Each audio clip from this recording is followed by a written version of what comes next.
आज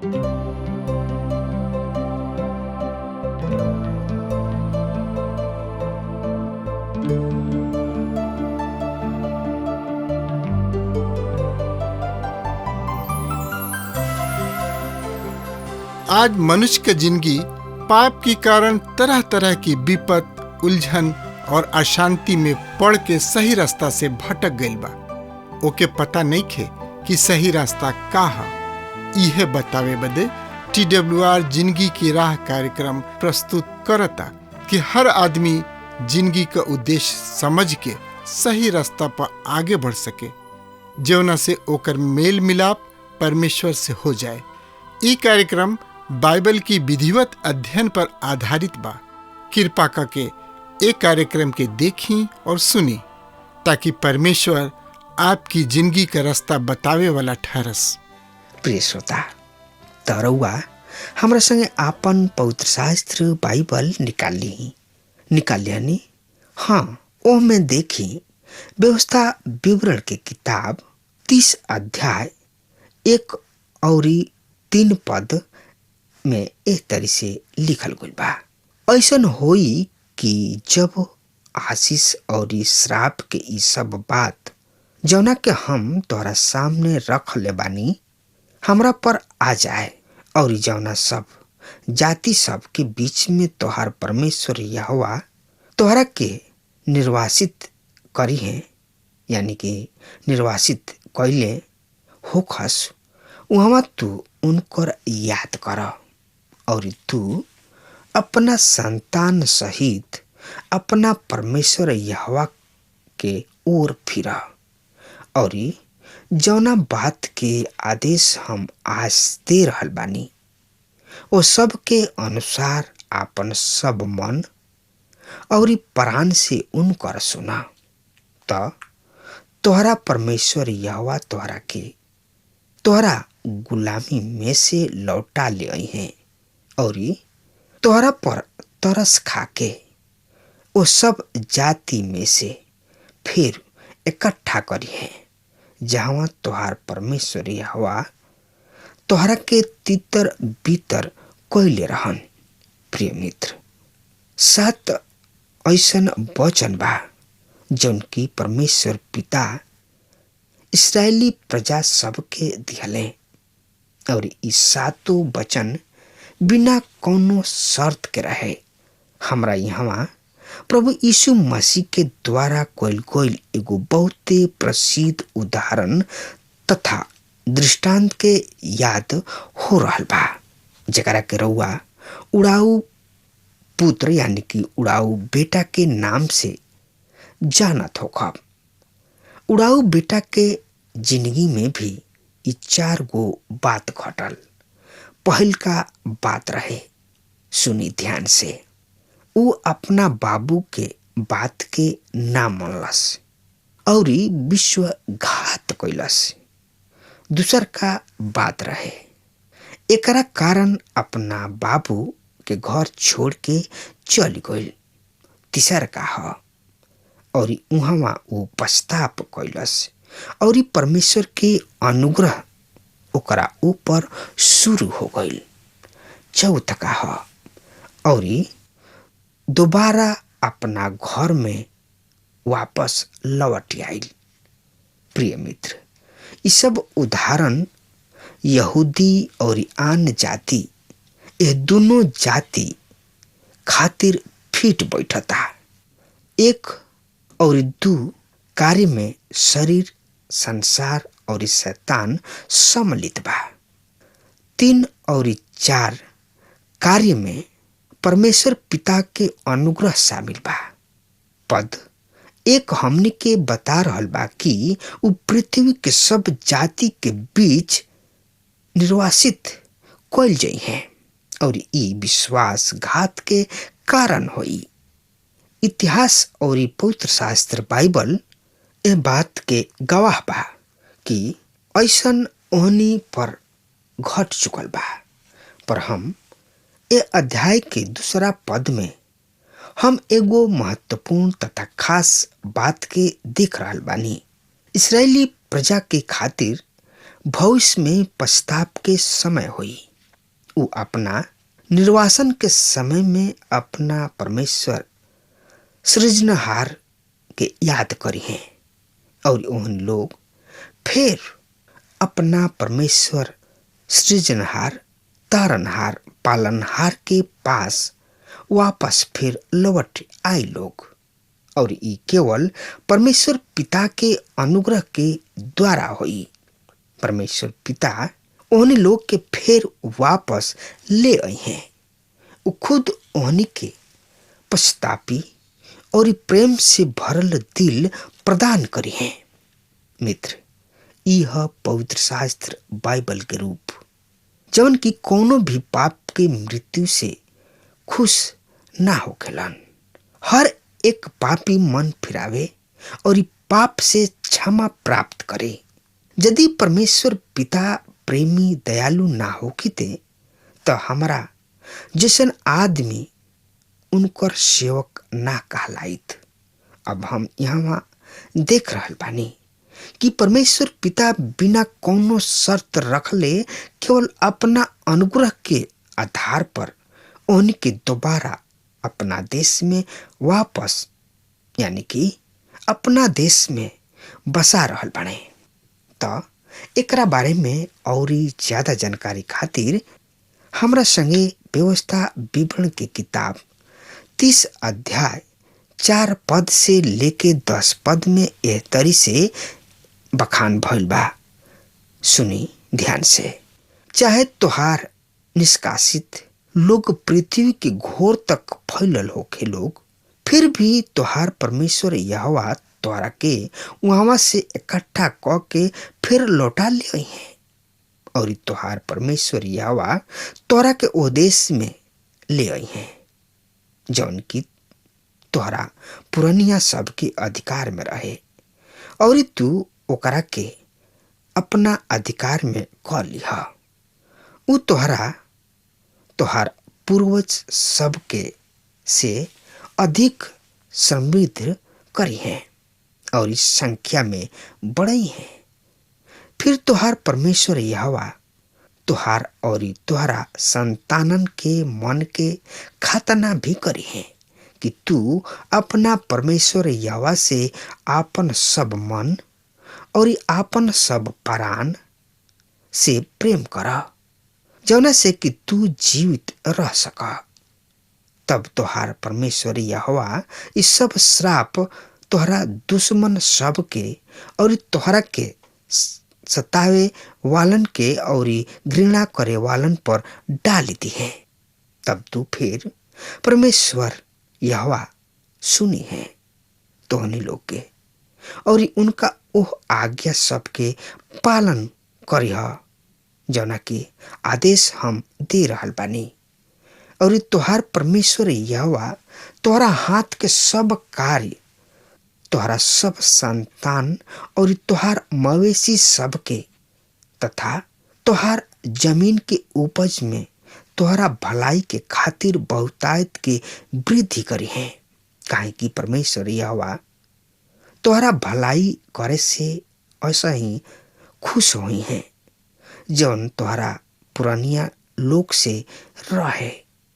ई तभी होई यदि अपना परमेश्वर यहोवा के सुन के उनकर ओह आज्ञा सब के और विधि सब के पालन कर जौन की व्यवस्था के एक किताब में लिखल गइल बा, और अपना परमेश्वर यहोवा के ओर आपन सब मन और आपन सब प्राण से फिर।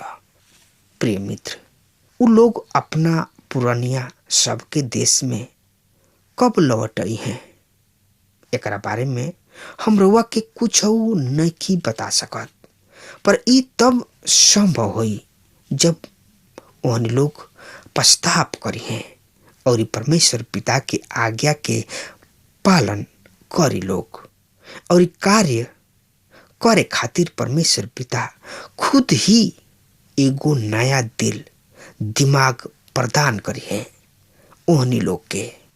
जैसे कि हम 6वां पद में पढ़नी हा।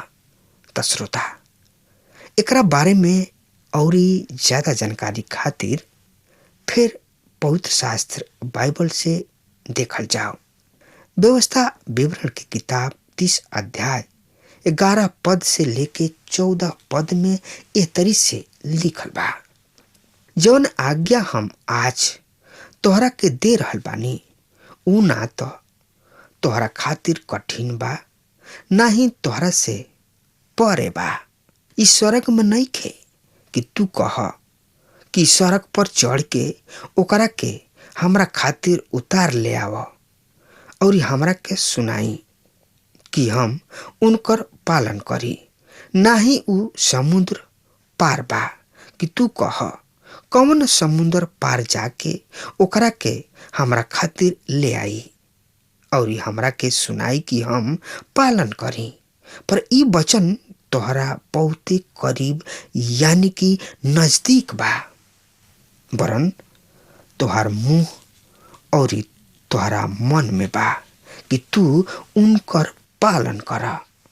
प्रिय श्रोता, यह वचन के अनुसार रउआ के कतहीं भी जाए के जरूरत नहीं है। राउर मुक्ति उद्धार रउआ नियरे बा। ई अतना नियरा बा कि जतना रउआ रेडियो किने बानी, रउआ के बस अपना जिम्मेवारी के पूरा करे के बा। जन बन कुछ रउआ सुननिहा ओकरा प्रति राउर जिम्मेवारी बा। परमेश्वर के कार्य ई ह कि ऊ अपना वचन के रउआ तक रउआ नियरा पहुंचा देस। एकरा आगे रउआ ऊपर निर्भर तथा दूसरा शब्द में कहल जाए ओकरा आगे राउर स्वतंत्र इच्छा के उत्तरदायित्व बानी। त आई हमरा संगे पढ़ी रोमियो 10 अध्याय के 6 से 10 पद में उदाहरण के रूप में प्रयोग कइल गइल बा। एह तरी से सुनी, पर ऊ धार्मिकता जौन विश्वास पर आधारित बा ऐसन कहेले अपना मन में ई मत कहिह सड़क पर के चढ़े मसीह के उतार ले आवे खातिर या अधलोक में कौन उतरी, अर्थात मसीह के मृतक में से जिला के ऊपर ले आवे खातिर। पर ऊ का कहले, वचन तोहरा नियरा बा, निकट बा, तोहरा मुंह में और तोहरा हृदय में। विश्वास के ऊ वचन जेकर हम प्रचार करिना।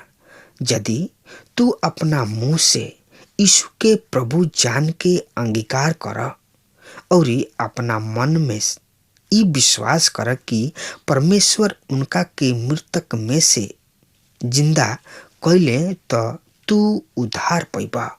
आदमी तो हृदय से विश्वास करेला जेकर परिणाम धार्मिकता होला, और मुंह से जे अंगीकार करेला जेकर परिणाम उद्धार होला। प्रिय मित्र, यहाँ संत पौलुस के तात्पर्य ई नइखे कि उ विश्वास के व्यवस्था के प्रतिस्थापन बता रहल बाड़े, पर व्यवस्था विवरण की किताब 33 अध्याय के 10 पद में ई भविष्यवाणी बाकी इसराइल आपन संपूर्ण हृदय और प्राण सहित परमेश्वर पिता के ओर फिरी हैं। प्रिय मित्र, आज जौना तरी विश्वास द्वारा धार्मिकता उपलब्ध बा वही तरी इसराइली प्रजा के खातिर भी उपलब्ध बा। काहे कि इनकर प्रचार जंग के पहले कइल गइल। हम जानतानी कि धार्मिकता के व्यवस्था उद्धार प्रदान करे में असफल रहल, पर विश्वास द्वारा धार्मिकता आदमी के उद्धार करे में सफल रहल। आज हम और रउआ विश्व भर के विश्वासी के ई फल ह। 15 पद से लेके 20 पद पढ़ी हमरा संगे एह तरी से लिखल बा। देखा, आज हम तोहरा सामने जिंदगी और समृद्धि और मृत्यु और विपत्ति रखले बानी।